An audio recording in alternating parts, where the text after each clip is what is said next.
Oh, It's getting tight. We've got beers. we've got beers. We've got microphones. Yep. Oh, we're very close.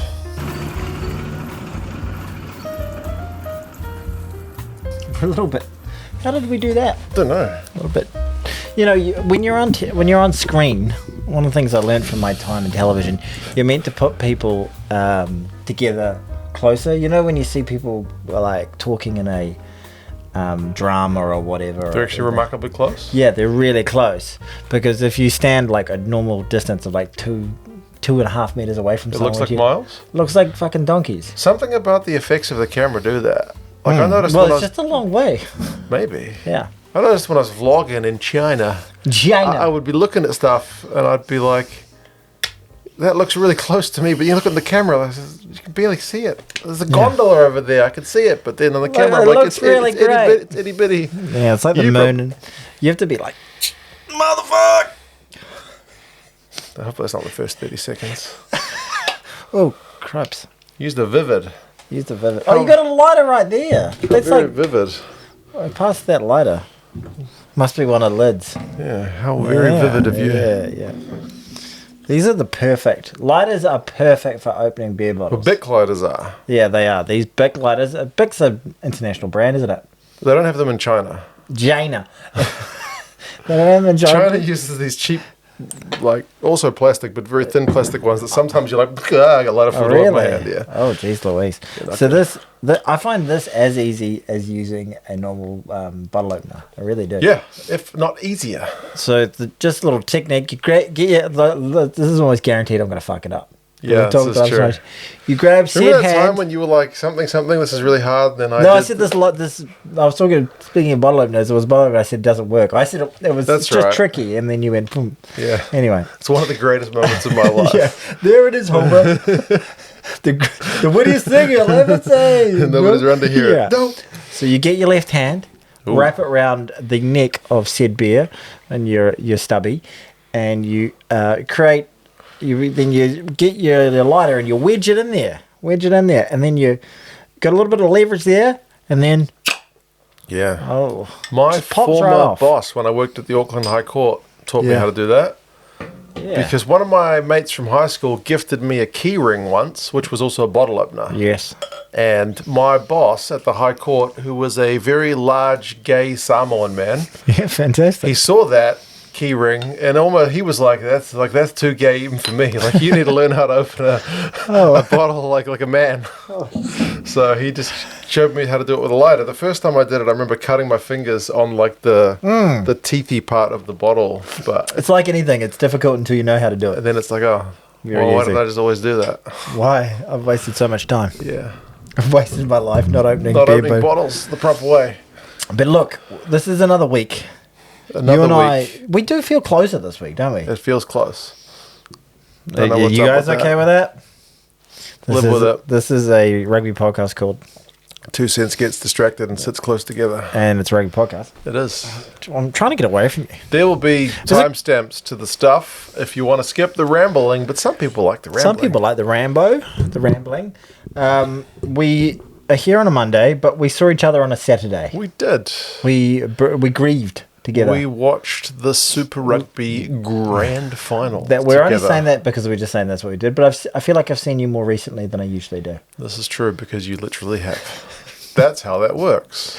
This is some grade A quality. This is why you tune in. This is great. Do you reckon there are even... Forget all those podcasts with former international players, World Cup winners. Yes, there's just a professional player. Two guys. Yeah, just two guys. Just talking absolute shit. Even for the people who like our shit talk, even them, they're going, this is a rough one. This is a rough week. Yeah. Go on, boys. Start brewing it up there, thinking. Yeah, exactly. I understand. Get it going. Yeah.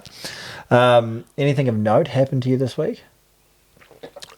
I've only seen. It's hard because I've only seen you like a day ago. Yeah. What's happened in the last day? When I opened the door and came into your house, you asked me what's up, and I was like, a bus tried to pass me on the road, and you were like, yeah, there are buses here. It was great. That was literally our conversation. I was like, what's up, man? He's like, a bus. It didn't have enough room to pass me, but he still tried. Then led on to a discussion about stupid YouTube. Dash cam footage about people who do stubborn to let people in and it creates incidents. Just go with the flow. Just chill the fuck out, people. It doesn't matter if someone gets one car length ahead of you. It's not worth stressing about. Oh, look, there it goes. We talked about whether that would happen. Yeah, we've got lighting issue. Well, we've had this very solid light for a long time. She's a Temu light. That's right. And it's on its last legs. Yeah. And you just saw maybe its last puff. Potentially. Let's give it another crack, eh? Do you think it's going to last? No, but I think you should try. Give it a bash. I want to see this. You won't see this, but Tony's walking over to the light. It still says it's on. Like the little blue indicator, power indicator, shows it's still on. He clicked it on. It went off. He's pushed it on again. And there you go. You can see the result. It stayed on. Don't breathe funny. Should I put this one on standby?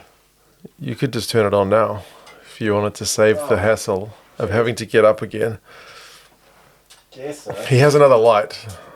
Tony's got a room full of lights. God knows what goes on in here. A lot of porn. Okay. I just turned all the lights on when I'm watching porn. They may not be able to hear anything you're saying right now because you're not actually talking into a microphone, but I can hear you. You're talking about pornography. Pornography, the big P. There you go. Look at that. 3 lights on us. And there's the room light. Yeah. So We're in a well-lit room. we're illuminated. Oh, geez, if anything, we're just a touch. No, this is too much now. It's too bright. God, I don't like this. I feel a little bit overwhelmed. Yes. Just like the Chiefs at the weekend. Oh. Yeah, whoa. Hey, look. We've done light chat. We've done the fact that we've got nothing to chat about chat. The bus chat. That was a real high point. The chat about the bus chat. The chat about that was meta bus chat. Yeah, exactly. You want to get meta on us? We'll get meta on you, motherfuckers. But as people know, this is called 2 Cents Gets Distracted. It's a Rugby podcast. On the agenda today, I have agenda? the Super Rugby final. We have an agenda. I have the Lions up against Argentina. There's All Blacks squad naming, which happened earlier today. Oh, shake me down, mama. And some upcoming fixtures for the week. Oh, bend me over and beat me hard. There you go. So that's what you're in for on this episode of 2 Cents Gets Distracted. It's a Rugby podcast. Available on all your favorite podcasting platforms, including Apple Podcasts. Radio. Apple Podcasts. Or wherever else you get your flipping podcast. Well, there's a good chance we'll be there. Yeah. Yeah. Unless you forget to push publish again. Yeah. There have been occasions I've forgotten to press publish. Not very often. But it has happened. Do we start with Super Rugby? Because that was a final. It wasn't like an exhibition match. It was not an exhibition match. It wasn't a humiliating exhibition match. But it was a very, very sad and somber occasion down there in the Village of the Damned, Christchurch. Sad times. It was, and you know what? If you're a Crusaders fan, you must just love it. Just bathing in everybody else's tears, bathing in the fact that everyone's like, "Oh, it's bad for the game watching the same team win every year." You know, I kind of love being in that. I love it when people hate Auckland and Auckland wins. Like I kind of love your hate. I got that. Do you remember the year when we played the Crusaders in the final and they beat us up here at Eden Park? Leading into that final, my assumption was surely everyone wants the Blues to win because the Crusaders always fucking win. But no, everyone was still like, I would rather see the Crusaders win it for the umpteenth time because than those fucking Blues to win. I worked it out. That was there, so that's why it was cramped in. There you go. Anyway, okay, yeah, it's odd, isn't it? I did find it strange, but I can live with it. We are very disliked, us Aucklanders. Yeah, it runs deeper than rugby. Yeah, we're just up here paying taxes, keeping the country afloat. It runs that deep because Jeff is like, they say stuff like that. Exactly. While sipping a latte. That's right. How many lattes have you had this week? I think I have had one. It's only Monday. I think I did have a latte today. You like a latte? Don't mind a latte. You bloody latte. No, actually, it was Sunday, so this week none. I got a latte because my wife likes a latte. She's not even from Auckland. Mine's my go-to is a small oat milk flat white with an extra shot. You fucking Jaffa. That's terrible. What's wrong with oat milk? You know how hard it is to milk an oat? Got to sit there squeezing on the oats nips for ages. Can I hit you with something slightly controversial? Hit me with it. There are some. I think it's probably one of those ones where the minority of people don't represent the majority. But there's a small minority of Crusaders fans who are pretty fucking sensitive. Oh, yeah? Because, in recent weeks I've said a couple of things. And I mentioned the crowd at the semi-final was not great, and there were a few bites. Yes. Like, not jovial bites, like fuck you bites. And then, we watched the final together. Yeah, we live streamed and we did a post-match review together. Which I thought was fairly well balanced. We gave them their flowers. They said they were a fantastic franchise. Things such as North Island fans need to grow up. Oh, wow. There was talk about being salty. Salty fair. And there was numerous things about stop complaining. All right. Now, I didn't think we were complaining. We were clearly unhappy. I put the transcript. Yes. So sometimes I need to sense check myself. If I get a bit of feedback, I'm like, all right. Maybe I did say something which was a little bit provocative. So I put the YouTube transcript. Where you took your penis out, that was pretty fun. I put it into the AI, the Chat GPT, and I said, I didn't even say it was me. I just said, hey, can you analyze this transcript and see is it sore losery? Is it magnanimous? Is it neutral? What is it? Yes. The AI. What did the AI say? The AI basically said, for the too long didn't read version. Yes. If you're worried viewers might think these fans are sore losers, in bold, they're not. Mm-hmm. They have a mix of disappointment with fair praise, use humour to cushion the loss, and recognise the better team won. They sound like knowledgeable and passionate rugby fans. Well, knowledgeable. So knowledgeable. Clearly the AI doesn't know jack shit. But I feel like... You're the knowledgeable part. I feel like that matches with how I felt after the game. Yeah. We quite openly said we didn't want them to win. No, we didn't want them to win the 8 out of the last 9 years. It's quite painful. Yeah. It sucks. It's not that I don't like you. I just don't want you to win. I don't like you, and I don't want you. Because you guys always win. If it was the Brumbies, who had fucking 15 titles or whatever it is, I would be like, I don't want the Brumbies to win. Yeah. No matter what sport it is. If it's like Manchester City didn't win the Premier League this year, I was like, I'm glad. I don't give a shit about the Premier League. Yeah. I would have been happy with any other team winning. Yeah. I would have been chuffed with us winning. I think I would want us to win, but I think I would have been even happier if somehow an Aussie team had won. No, not an Aussie team won. If fuck that. But if the Moana Pacifica didn't shit the bed at the end and they were able to pull off the... we were quite open about the fact that it would be a great storyline for them to make the finals. Incredible. And that would have been at the detriment of our own team. Yeah, and we were like, could almost be happy with it. Mm-hmm. We went pretty damn close to getting into the final. Would have been kind of undeserved. We mentioned that. Yeah, and then imagine that. Going up, then pinching it in Waikato, then pinching it in Christchurch. Yeah. Well, why are we saying imagine that? It didn't happen. But yeah. The fucking I Crusaders didn't think that kind of thing was going to rub people the wrong way. Yeah. Well, when you're like super happy and you're chuffed with your team's achievements and somebody doesn't share your feelings of chuffness, you lash out. Everybody has their frame of reference. Maybe they had abusive parents. I don't know, don't be so happy, fucking boom, But everybody has their life, and they may have had a fight with the missus or something bad happening, and just fuck these guys. True. These assholes need to be happy about the team that always wins, winning again. Yeah. People like to vent their bullshit online. This is true. What's the angriest thing you've ever written online? I don't know. I don't think I've written much angry stuff online. I remember when I first started the channel, there was one guy who was trolling me, and I bit real hard, and I got into a real back and forth with him, and the dude didn't even understand was it a percentage? He didn't get percentages, and I was like, why am I arguing with a guy who doesn't even understand what a fucking percentage is? So you were saying 50% of the time. I was like, I'd done some stats breakdown. He was like, that's bullshit, and I was like breaking it down for him, and he just kept coming at me, and I just kept biting. This is years ago. Maybe he was just trying to get you. He might have been trolling. I don't think so. Yeah, I don't know. I should have just left it. I can't remember a time that I've written... I've never initiated an angry conversation. I remember being really young and idealistic and watching something on Fox News and writing a comment going, as a member of the concerned international community, can you please stop your propaganda? Or something like that when I was 23 or something. You rebel. Yeah. That's all. I don't really write any comments. Yeah, me neither. All right, I write comments in your chat when you're live streaming. That's true. It's about as far as it goes. Most comments are usually constructive and add value.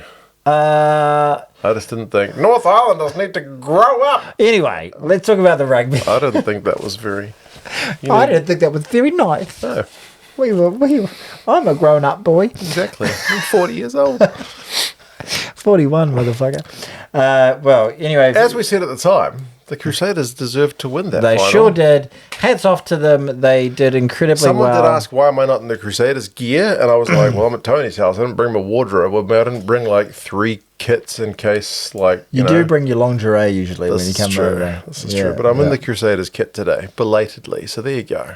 My wife even said, as I was out the door, she's like, "Whoa, that kit looks nice." Did she really? Yeah. Did she say the words kit? No, she didn't say kit. What did she said say? That jumper. That jumper looks nice, darling. Yeah. Something along those lines. Something like that. Because I hadn't, she said, you don't Come wear that. back She said, home. you don't wear that one very often. Come back home and we'll. Oh yeah, that's true. Come back home and we'll pretend it's your birthday. That sort of thing. Yeah, exactly. Got to go real early tonight, honey. What happens on your birthday? You get The an ice cream cake. Crusaders won 16 points to 12. They did. Which probably, as some people said, makes it look closer than it was. 2 tries to 1.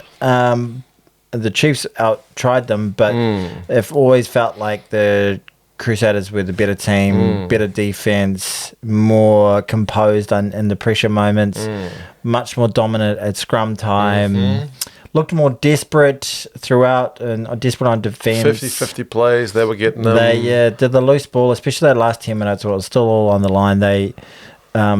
The Chiefs were obviously doing everything they could, but just looked a little bit short of like a hop, really, like to get to the ball. Like they were chasing hard, but there was always just a Crusaders man who wanted it more. High balls were a bit of the Chiefs' issue. Damian McKenzie. My dad sent me a message earlier to say, tell Tony not to blame it all on Damian McKenzie. Well, I didn't think he played well. He said it's a 23-man game. You can't just blame Damian. I'm not just blaming Damian, but the first 5 is generally probably the most crucial player on the field for getting a team around the park and having composure and making good decisions and not getting flustered and making key times to get points on the board to, as I said before, get teams in the right areas. And he had maybe a couple of moments where he looked lively on the ball, but other than that, his in-game kicking was nothing to write home about. Very few exceptional moments. And if you have a world-class first 5 who plays pretty average, and you've got to the final based on his brilliance, you're pretty unlikely to win. Crusaders 10 Rehana played pretty well. He did. He's a solid guy. He's a solid player. I thought he didn't actually play that well against the Blues. I thought he was a little bit off the ball during that game. So I think in the Battle of the Tens, he definitely outshined D-Mac.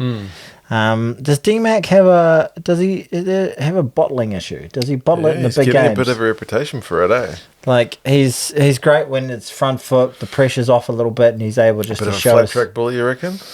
I just want to see him grab a tight game by the scruff of the neck. You see Bodie do it still. Like Bodie sometimes does dumb plays, but at least he's like really trying to set the game alight. I feel like we have seen D-Mac do it, but maybe not like in a final or a knockout test. game where I can't remember a test where match. everything's on the line. He's come on. Chance. I don't think we've really seen nearly his best in an All Black jersey. What's a All Black game where you can think, oh yeah, he was just carving on? Because the thing about it as well is he's immensely talented. He's mercurial, but he's very small. He's a small man. And sport can be great because we can have brilliant small men, but you need to be insanely exceptional. And he is so good at every other level, but just when he quite gets to those big moments, big games, he just doesn't have that extra level of physicality to be able to rely on, to be able to be more confident in those situations. I don't know. To have more resilience in those situations. I don't know whether it's purely just down to a stature, but a big, good guy will always beat like a really good little guy on Saturday. Is that a fighting reference? Boxing? There is some metaphor out there that I'm struggling to find, but there is some sort of sporting metaphor that I've heard before. I asked you on the day if you thought that game had been played in Hamilton, whether the Chiefs would have won it, and you said, nah, you still think the Crusaders would have won it. Let me shift that question. Yeah. If that game is played in the afternoon and it's warm and there's no rain, there's no dew on the ball, do you think the Chiefs win that game? I think that actually changes things a fair bit more. Because, I mean, that game, 16-12, 3 tries all up, it was a finals final. It was like a, old school rugby, like diehards. You're probably not going to watch this one. Back in the day, it was a daytime final. And it was great. I went to the very first Crusaders victory. Really? That one where they did the last minute try. Was it Stensness or Tanu'u who didn't dive on the ball? Third year of Super Rugby, right? Yeah, we'd won the first two and then we shat the bed on the second. But it was...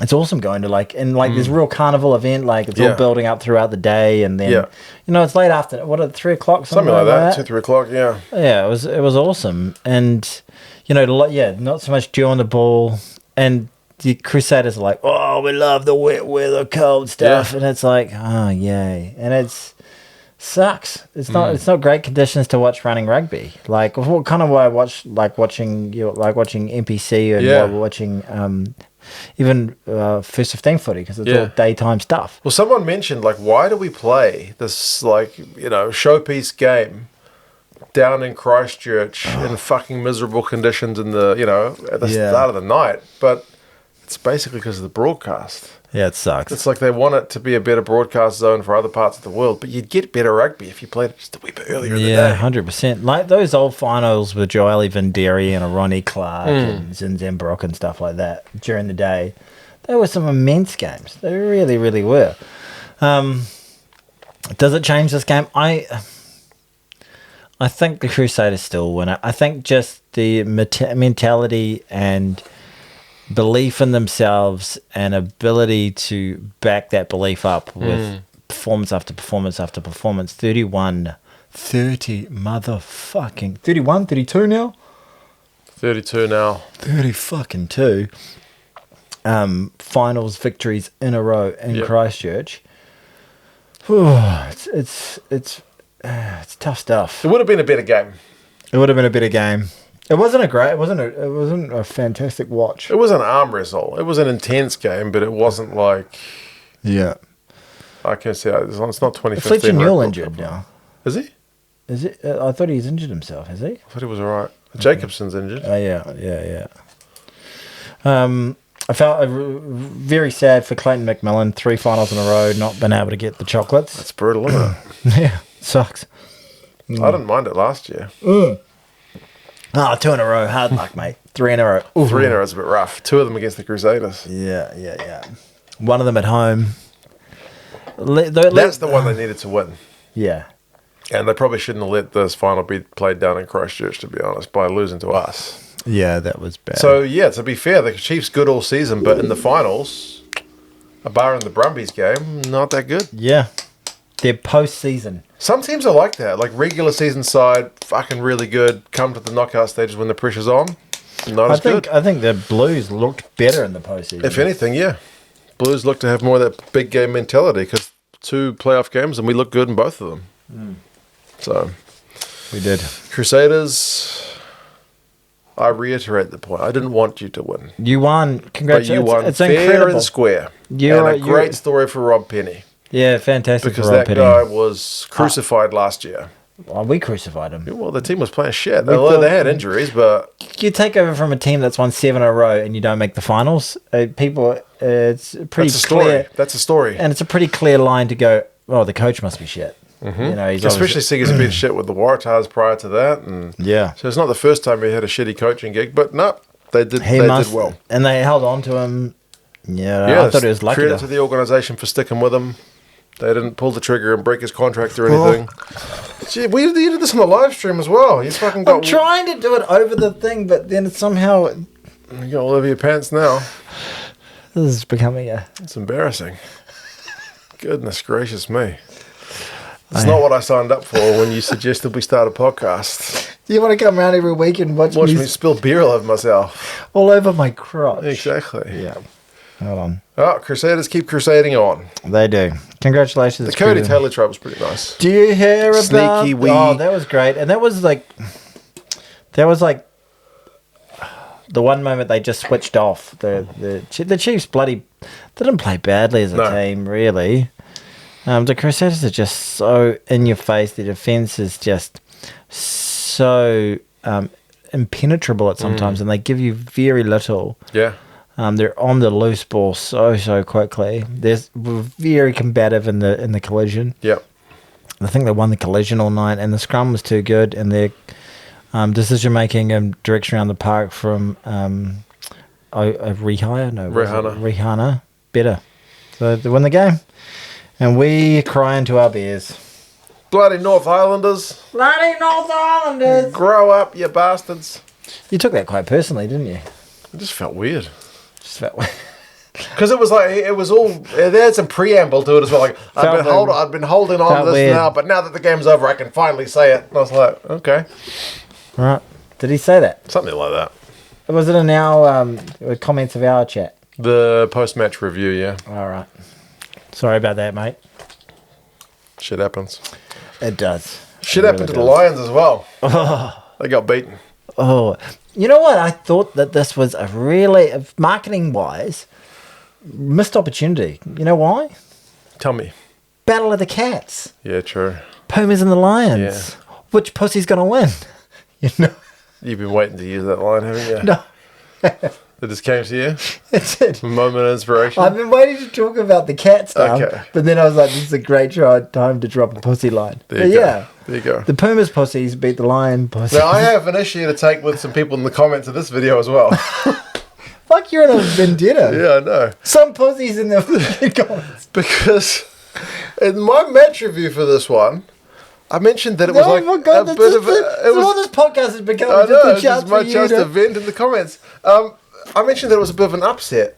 And the reason I said that is because... I'd say it was an upset. The Lions were like 15-point favourites or whatever with the bookies, which is fucking massive. It's more than 2 try favourites. That's more than the All Blacks are when they play the Pumas. Exactly. And they were at home, even if it's Ireland, but it's still at home, even if it's a lot of English players and whatnot. But they're not, they're in Argentina. And the Inviva. And then, I know the Pumas are the 5th best team in the world, right? But their number 12 has played once for the Pumas before. Aye, captain. One of their wingers has played twice. Yes. Their reserve, I think it's loose-headed, uncapped. Reserve hooker, uncapped. Reserve tight head, 1 cap. Wow. Reserve loose forward, 1 cap. And this is the first time these two teams have played? And if it was the full-strength Pumas side that plays in the Rugby Championship with all their guys, I would have said, that's not really an upset. That's a good game. Yeah. But this was a cobbled together Pumas side, albeit the Lions is inherently a cobbled together side. Yeah, it's the nature of the team, but they had test veterans to call upon, whereas the Pumas were calling upon guys who play semi-professional rugby in Argentina. You know who's it was a fucking upset. You know who's a bloke who just can't win a game? Andy Farrell? Jack Morgan. Oh yeah, Jack Morgan. He's like, can I just be on one winning team? Please, for the love of God. You know, another loss. Is Jack Morgan cursed? Jack Morgan's a great player, bad luck. That's what they call some golfers. Good player out of luck. He's a good player out of luck, old Morgies. Morgie Porgies. You know what, though? Before we start dicing up anyone's performance or anything like that. Oh, you got some comments that you want to talk about? Some YouTube comments that you want to unleash your anger on. If I got angry every time someone took a barb at me, I wouldn't have any. We wouldn't talk about anything else. Oh, true. And then the guy said, "The guy with the hat on the right doesn't know what he's fucking talking about." Oh, there was that. I think there was that in the comments. Yeah, as well. There's always that one. I'm like, yeah, good on you. I agree, and I like them. Yeah. But no, but what I was trying to say was it was a great game. Really enjoyable game to watch. If you were gonna rewatch one of the games from the weekend, you'd be watching the Lions game just to watch those Argentinian tries again and again and again. Yeah, 100%. And I thought that the Lions came to play as well, but they just didn't play as well. Yes. Like in terms of the styles, the Argentinian played like Argentinian teams play. They've got under Contepomi. The old coaches used to just play fucking let's kick and tackle. Let's kick and tackle. He loves to use his backs. He loves them to back their skills. He loves them to offload in the tackle. Own 22-metre line. Don't give a shit. Let's just have a run. Go for it. And they've got very, very good at doing that. They've got great systems in place to do it, and they've got the skill set to do it. It's one of those ones where the Pumas used to be a team like, was it 2003 or 2007, where it was like big fucking forwards, not much else. Yeah, but they've totally flipped on their head. What's the guy that you don't like? The guy's real loud, tries to G everyone up in the crowd. Oh, Joey Wheeler. So Joey Wheeler would get on if he had to do some punting about the Argentinians. The first thing he would say was, "The Argentinians, big meat men. They got some big fucking Argentinian they love beef a scrum. They love a scrum because he doesn't know what else to say." Yeah. That's what they traditionally have been, but they flipped on their head. Yeah, they're not that really. They're some of the best backs in the world.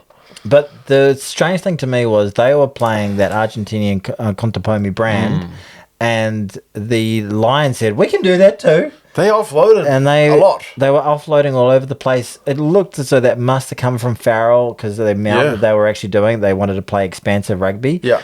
But because the Irish definitely took a step in that direction between Farrell and Schmidt. Like after Farrell took over from Schmidt, they started getting a bit more expansive.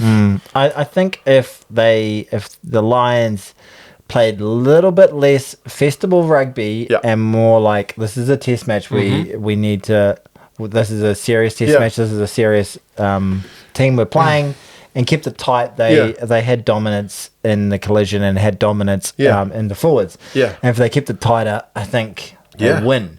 But I think if the Lions, like you said, if the Lions stick that up the jumper, if they just consistently look for scrums and mauls and stop offloading and just play straight up the guts, I feel like the Lions probably win that one. Nine times out of 10. To your point. About the weather and the times of the day to play it.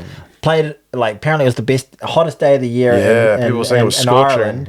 Ireland. Sunny weather to play rugby. Running rugby, and that's what you get. Those sort of results. And maybe if you'd taken the locations and swapped them, put the Chiefs in that Dublin match, maybe they beat the Crusaders. But if you take the Lions to Christchurch, they probably beat the Pumas. Yeah, I'm getting very confused.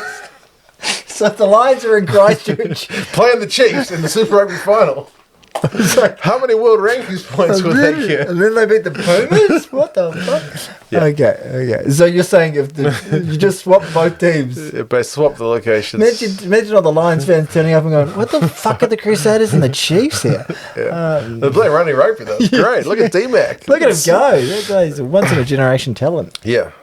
But I do think the Lions didn't pick the right game plan. I mean, they picked an expansive game plan, which was fun to watch. Yeah. But they probably could have just mauled them.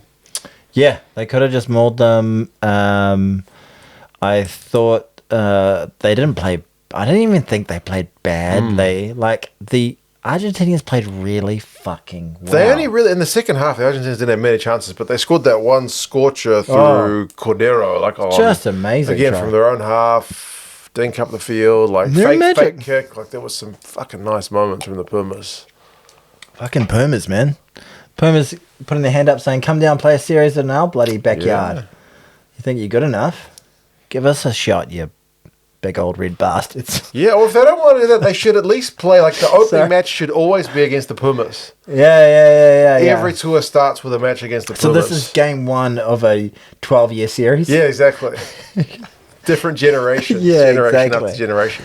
Yeah, I think that, and hopefully it's good for the Lions in the long run that they were just like, oh shit, they towed them up. What did you think of Itoje? Did he show any leadership quality out there? Did he say, all right, look, this isn't going our way, let's give it to me, lads, follow me up the middle? I saw him post-match. He definitely looked pretty disappointed. He's articulate as all fuck. He's a very intelligent guy, but I don't think he played like a leader on the field, in my opinion, in this particular game. He's capable of playing fantastic, but I don't know if that was a game that he will want to look back on with any. The midfield, I don't know if Bundy Ake and Tuipulotu really synced up very well. No. And similar sort of players in a lot of ways. Yeah, well, they both usually play 12. Brown and Antipodeans. Joe Schmidt got himself into a bit of hot water for saying, like, when they'd named the team, the Lions team, and then Joe Schmidt named his Wallaby squad to play Fiji. Yeah. He got asked in the conference, like, oh, what do you think about this Lions squad? Like, what do you think about... And he said, I think they asked him directly about the midfield, and he was like, oh, yeah, a couple of Southern Hemisphere lads. And people took that as, like, a dig, that he's, like, giving them shit for using Southern Hemisphere players. He was just saying that they're good players. You should get shit, by the way, motherfuckers. It's the Lions. It's meant to be the best of the team from your isles. You literally could have Jameson Gibson Park, Bundy Ake, Tuipulotu, and what's the massive Duhan. Mac Hansen. And Duhan and Finley James Beelum. Lowe in your back line. Really great homegrown talent. I don't give a fuck them playing for Ireland or Scotland. I just think it's bit shit when there's this grand historic concept of the Lions and it's the greatest talent you can pull out of your little isles, and you fucking pillage and you're like, oh, you guys take from Selma and Tongan, they were born here, bitch. I just don't like it, and they don't feel like it. Don't feel right. It don't feel right. I'm going to say this a couple more times throughout this tour. You're going to get shit for it, and then there'll be some people who'll quite agree with you. Oh, for you people quietly agreeing with me, I appreciate it, and you don't have to comment. I know you're out there. It's not. That's so that literally, how many players? Joe Schmidt wasn't trying to give them shit. Well, I am. How many players on a back line? The 9, the 10, the 11, the 12, So- the 13, the 14, the 15. So That's they could 7. have there could be an actual British and Irish born 10 and 15. Yeah, if they played Mac Hansen on the right wing. James Lowe as well. So, yeah. Can you put does James Lowe go into You fullback? can slot one of them in at fullback. Put James So Lowe you could at have fullback, Mac Hansen on Aussie, a Kiwi, and a South African back 3. A Kiwi 9, yeah, Kiwi 9. and the Aussie 12, and Aussie 12. Tuipulotu. And Bundy Ake at 13. Oh, yeah, sorry, other way around, yeah. But Aki at 12, Tuipulotu at 13. Yeah. And they're all. I don't think Mac Hansen makes the. You reckon? Maybe. Jeez Louise. Fuck me. He'll know the grounds pretty well. Yeah, the Antipodean Classics versus Australia. The Mercenary Men versus Australia. Oh, you're really digging that in now, aren't you? I don't. For some reason, I don't get. I think it's absolutely fine. I think it's actually great that they play for those international teams. But the Lions is a different kind of concept. What about Mac Hansen, who's like half Irish? His mum's Irish. One of them is Irish, yeah. Does that soften the blow? Or Maybe. when he opens his mouth and the Aussie twang comes out, you're He's just like, like- fucking Aussie! He's like, fuck those assholes. Shove it. Yeah, he sounds ochre as Yeah. Yeah, I don't know. We'll see how it goes. But then they could play a team and they don't have any.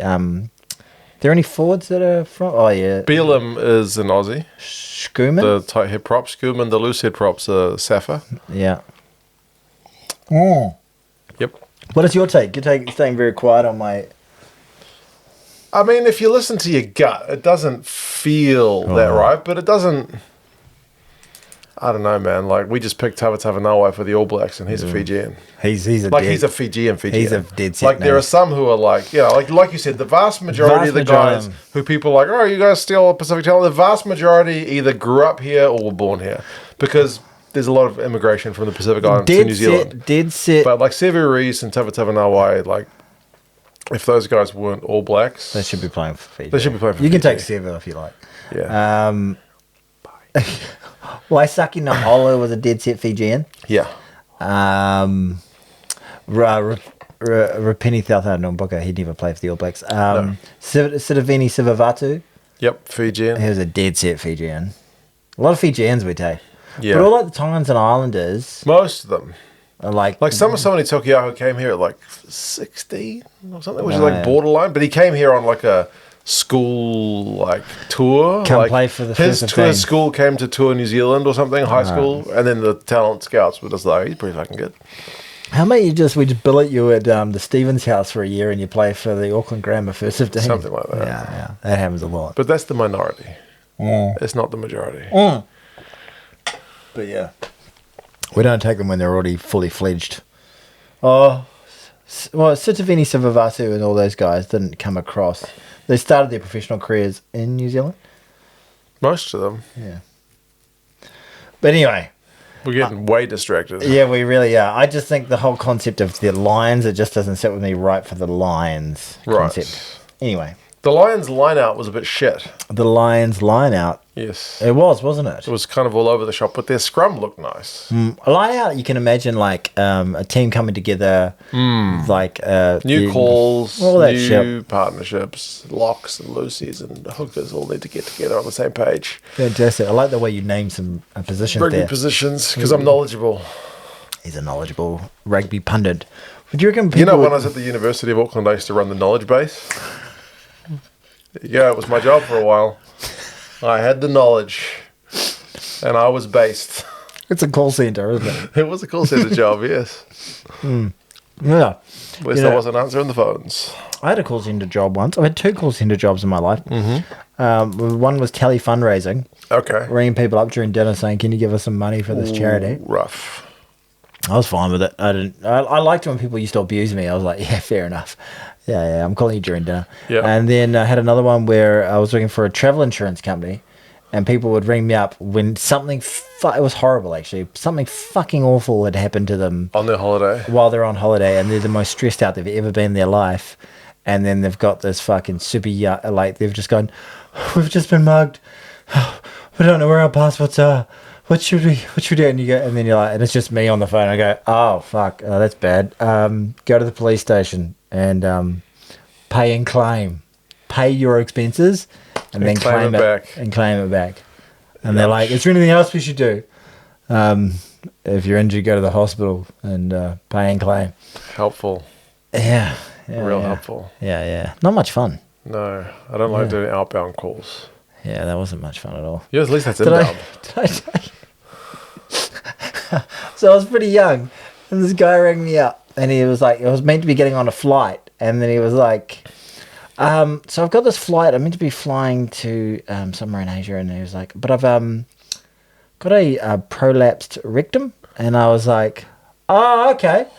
And then he was like, what should I do? And I was like, oh, can you fly with it? And he's like, yeah, I can kind of just pop it back in, but it kind of is coming out quite a lot at the moment. And I was like, oh, okay, well, if you feel like you can fly, that's all good. But to be honest, I was naive and I didn't actually know what a prolapse rectum was. So while I was talking to him, You're Googling it? I Googled it and Google image prolapse rectum. And on the phone I went, whoa, fuck! Holy shit, dude. Oh, man. Your arsehole's hanging out. You really need to go to a doctor. Fuck, I didn't even know. Oh, God. Pay and claim, bro. Yeah. Yeah. Because, he wanted to know whether he would get his flight Reimbursed? Yeah, basically. I wonder what happened to him. Let us know if that was you. Let us know how you got on with that. Yeah. Did you get on the flight? Yeah, fucking hell. Good So times. that was stuff that happened. Yeah, Lions scrum was good. Lions line out was crap. Their offloading game probably needs a bit of refinement. They might want to rein that in a little bit. And the Pumas have a bit more depth than maybe giving credit for. What a win. What a win for the Pumas, eh? Contapomi getting another massive scalp. That's a fucking huge scalp. They've beat the All Blacks, the South Africans, the Lions, the Australians, the English. They've beat everyone. That's it. I mean, the Lions' first game was always going to be a good time to get them on the hop. But again, the Puma squad was as hodgepodge as the Lions one. Yeah, very depleted. A bunch of guys who'd never played together before. So quite exceptional, really. Yeah, I think so. Well done. I clap for you. We've been in a very bright room tonight. Well, okay, here we go. Look at this. Got a full list of names. Throw some names at me. The All Blacks. So the All Blacks were named today. And we have pilfered a Dutchman and a Fijian. Yes, there we go. And the rest of them all Kiwi born? Oh, Well, Duplessis has a South African sounding name. He does. But he is a Kiwi. Okay, can I give you... He's a Māori, isn't he? I believe so. Can I give you my one concern? Okay. There's no Hoskins Satutu and you're upset. Yeah, I would have liked him to sneak in. It's giving you a prolapsed rectum with the stress. I listened to a little bit of it today of Razor and Jason, what's his name? Ryan. And the other Scott, sorry. There's so many Scots. And I worry a little bit. They were saying things like once players get the All Black jersey on, they go to another level. Something magical happens. And it's just a privilege to be around it and all that sort of shit. Mm-hmm. I just worry that these guys are drinking the fucking All Black Kool-Aid a little bit. At the end of the day, it's a fucking rugby team that needs to be really fucking good. They're not wizards, you know. And if you're talking about them as if this God's gift to rugby before they've even played a fucking second of a test match this year, and it's just the awe and within the team you're talking about just how incredible talk about the privilege it is and the challenger in front of you, but just they'll take it to another level. It's just like it's onanastic. They're jacking themselves off. It's self-indulgent. Like, give me a good rugby team and then we'll jack you off. Okay? Mm-hmm. Don't jack yourselves off. Let everyone else talk about the aura of the All Blacks, the dominance, the style of play, all the things that people associate with good All Black teams. But and you can say it's a massive privilege and all that sort of thing, and it's a huge responsibility. But talking about how they go to another level, I don't think Steve Hansen ever did that. He was just like, we're just trying to put a good rugby team together. Some blokes been playing pretty well. We'll give them a shot, and we'll see how they go. It was a lot more sort of down to earth, less magic. Understated. It was not espousing your own majesty. It's a massive privilege. It's an honor, all that sort of stuff. But put your dick away. That's my point. Did you feel that? Is that a point? Yeah. Okay. I made a point. That's a point. It's a point. Point one, Tony. They kept talking about wanting to have guys who are good on both sides of the ball. Yeah. It's almost like they were kind of giving some guys shit for being a bit one-dimensional. And some of the one-dimensional guys didn't get selected, like Hoskins, who always gets shit for being, great ball in hand, but they're not doing the work on defence. And then like Tom Christie, who's the big tackle machine from the Crusaders, but basically that's his game. Yeah. He doesn't get selected either. Even though he was a kind of fringe. He doesn't make it this year. Ethan Blackadder didn't make it. David Harvili didn't make it. I thought he was a shoo-in. He's a Crusader. He's really good. And he's been in good form. Yeah, he's been in great form. They picked every fucking other midfielder in there. Yeah, that is a bit of a rough one on him, I thought. Not that I think he's a guy who's ever really shone on the All Blacks jersey. It just feels like if there's a year where he's done enough, this is probably the year. Yeah. I think he had some... He's had some good moments in the All Black jersey, but... So we got Fabian Holland. He's a Dutchman who moved to New Zealand at age 16 to play rugby. Incredible. So once again, we're poaching the Dutch talent of the world. He is the only guy in the squad who's genuinely over 2 meters tall. So he's a fucking big unit. Like all the other guys, like Scotty Barrett's 197, Paddy and Vai are like 198. So he's proper like 204. He's a big fucking guy. He's 204 and he's the number 4 lock in that squad. Yeah, he's the youngest by a mile. He's 22. Vai's 25, and the other guys are in their 30s. So he's got a bit of meat on his bones as well. And he's a big work rate. I wouldn't say he's like Brody Rattel, like exceptionally like skillful, talented just yet, but he's a big fucking guy. Yeah. So and we can see what he develops, and he's still young. Yeah, he's still very young. He's only just finished growing, for God's sake. 22. Yeah. He's one of the Highlanders. Tavatawa Nawai, as I said, poached in the Pacific. I don't know when he moved to New Zealand. But he wasn't born here. He looks pretty fresh. Yeah, I suppose so. But he's been You know what I mean, though, don't you? In a Highlander side, which is pretty shit this year, he's been busting tackles, winning turnovers, getting offloads. Like, he's genuinely looked quite exceptional. Yeah. And he can play on the wing and in the midfield. Yeah. Freshly.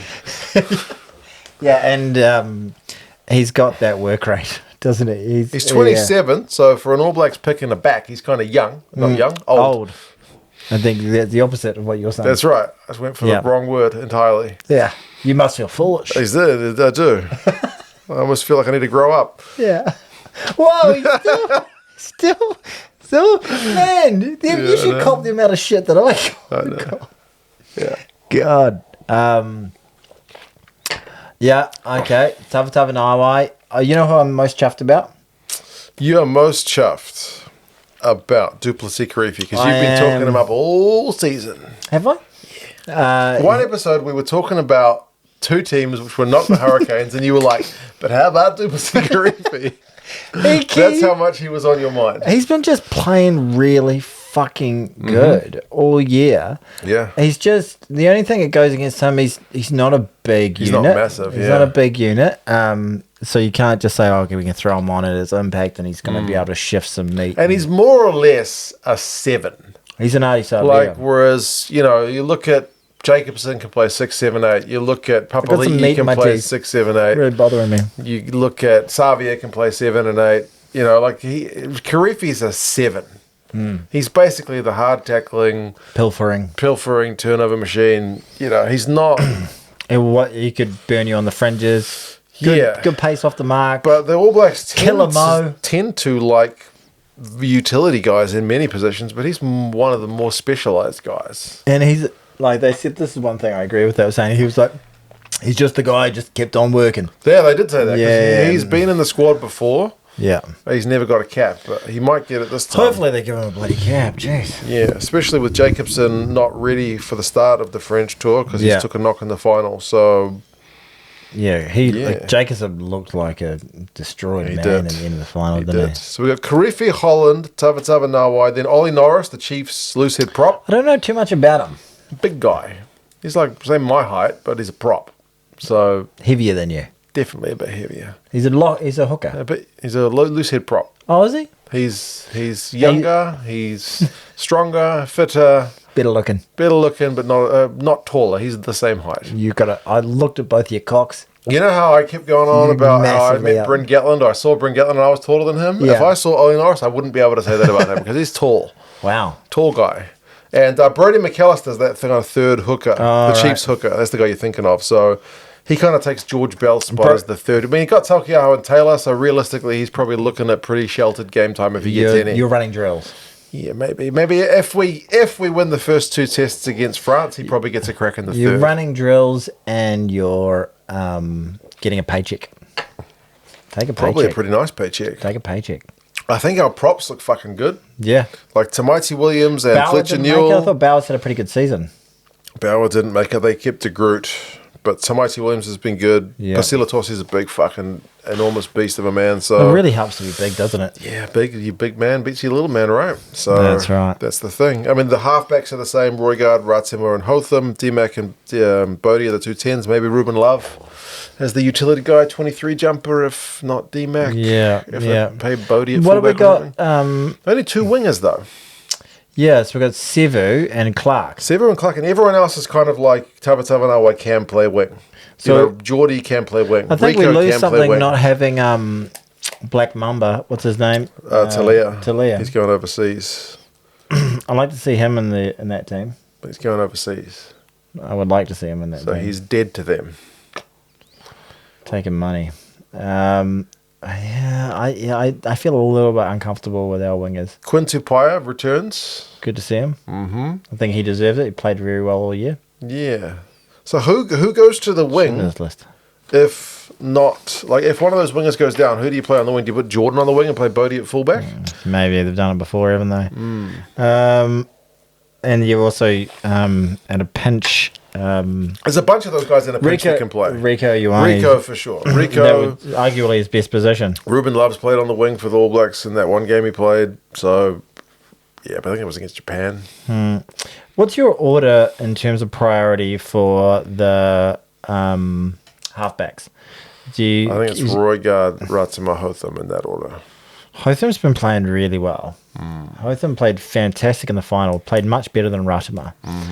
I think he's probably had a much better season. I go form Hotham, but I go in reality Roygaard, Hotham, Ratama. There you go. I think Ratama doesn't offer as much as Hotham, personally. We'll see. Couple of weeks. Who's your starting midfielders? Anton Leonard-Brown, Geordie Barrett, Rico Anton's injured Ioane. for the moment. So Do he's we not fit. I think Geordie starts at 12. Partnered with Probably go Rico, but I'd love to see Proctor. Yeah. There's so many midfielders. They need to one less midfielder, one more outside back for me would make me feel more comfortable. Yeah. Do they? If Tangitau had not got injured at the start of the season for the Highlanders, he might have been a shout, but he missed half the year. Tangitau and also the other Naholo. Oh, Kenny, if he not got injured as well. Both those guys would have been a good shout. They were on track. But they both got I think injured you at the wrong go time. Naholo instead of probably Quinto Tupaia. Maybe. I think Quinto Tupaia deserves a spot. Or Timothy Tamatava-Nawai. Yeah. How do we patch a team together amongst this lot? I know. Feels like we're light on the outside. How do you reckon about Wallace Satiti's pick? Because he's not been in amazing form, but I think just basically based on the fact that he was World Rugby player, he was breakthrough player of the year last year. You can't keep him out, and he just showed way too much quality at that level. He was short of a gallop all season. Caleb Clark didn't get that many chances for the Blues this year because they played a pretty tight game. But Caleb Clark had a great season last year, and I think that you've got to have some stock in your old form. A lot of people saying ALB shouldn't have got picked because he's missed so much of the year. You can't pick him on form because he's been injured, and they should have had another winger, like you say. ALB's got that experience, that old head. Like we've got less and less. How many players we still got back from that 20? Okay, is the only player from 2015 that era now? Bodie Barrett. I think so. Everyone else is too young. Bodie Barrett, the oldest in the team. He probably is. The age is, he's 34. Scott Barrett. 31. Paddy Tupelotus was 32. Wow. But it was Retallick and Whitelock in 2015. I think Scott Barrett really came right towards the end of the year, but I still feel like the better captain would be Adi Sevilla. I really do. I think that was. I think they've made their bid, and they have to line it in terms of the decision they made last year. Change it. Guys who missed out injured: Almoa, Tuangafasi, Derry, and Lakai, plus Perfetta, who's just unlucky. Yeah, right. Ethan Blackadder. I thought that he was like a Razor favourite sort of thing. I did see someone mention, I haven't seen it confirmed, that he's been linked with a move to Japan, so maybe he's another one. They're saying, well... He's like 31 or something, so... Yeah, fair play. He's had injuries. Oh, actually, and you know who I think he's travelling with the team, Christian Lilo Willie. Lilo Willie has had a good season. He's had a fantastic season. I think he would... I thought they probably would have taken him over Duplessis. He's covered for Jacobson at the moment. So... Oh, man, it was weird to be the guy with the. I never have notes. I know. I never refer to notes, but I really wanted to cast a thorough eye over There's that. something comforting about having notes. Makes you feel like you know what you're talking about. That's it, even if you don't. Yeah. But you happy with the All Black squad largely? Don't drink the Kool-Aid. If there's any injuries, let's get another outside back. Okay. Okay? Well, Narawa is in the squad at the moment as ALB is unfit. So I would have liked to see Narawa. Maybe that's he is eligible to play, apparently. So he's not just in the squad to hold tackle backs. He's eligible to play. I think he played pretty well. I like Narawa around the fringes. Yeah. I think he might be able to fill a lot of those capabilities that our man... Fucking Black Mamba, what's his name? Mark Talia fills. I've actually got the names today. I don't believe it. Boom. Take that. Upcoming games. Box are playing the Barbars. Could not give a shit. I'll watch it if it was on in front of my face. It's on Sky. I've checked the fixtures list this weekend. Who's in the Barbars? Peter Marnie. Oh, nice. You can swear at somebody. That's it. The Force will host the British and Irish Lions. Up the Force. Japan's going to take on the Māori All Blacks. Up the Māori Māoris. The Māori Ball Boys. England 15 lost to France 15 at the weekend by 2 points. Okay. There's a couple of wet red cards in that game. Nice. I didn't watch it. We are not recording a podcast next week, are we? Unless you want to talk about box barbars till the cows come home. I don't. And I'm travelling, so... We go Napier? Nelson. Nelson. I know it started with an N. Well done. In New Zealand. In New Zealand. Not Ngaruawahia. No. Yes. Not the Netherlands where we stole Fabian Holland from. Yes, and we've never taken a player from the Niagara bloody Falls. All Blacks. Just pinching all that Dutch pinching talent. all that Dutch talent. Jeez Louise, those bastards. I can't believe they do that. All right, Mark. Well, look, this has been another episode of 2 Cents Gets Distracted. It's a Rugby podcast. We appreciate you coming along. We really do. This is the 102nd episode. I didn't mean to be so salty today. You were one salty little bitch. I know. Yeah. It was nice to see you a little I bit like salty. to sense check stuff with you. Yeah. I felt like you were a little salty. Yeah. There you go. Just don't give a shit. People are going to say their thing. You do get very little pushback in your videos. No, that's right. Because I feel like I'm pretty reasonable. Yeah, exactly. That's Whereas why when I was like, oh, why are all these people saying we're bitching? Because I didn't think we bitched. I think it's just my mere presence. Maybe You just Yeah, that's true. That's true. There you go. It's all your fault. Yeah, now it all makes sense. When I get people giving me shit, I'm just like, okay, cool. We're good. Yeah, but to be fair, I had a big bitch about the fact that the Lions are whinging, taking all that. Yeah. And like, you want to give me grief? That's cool. It's just an opinion. It's just an opinion. You're allowed to have one. And so are you. Comment below.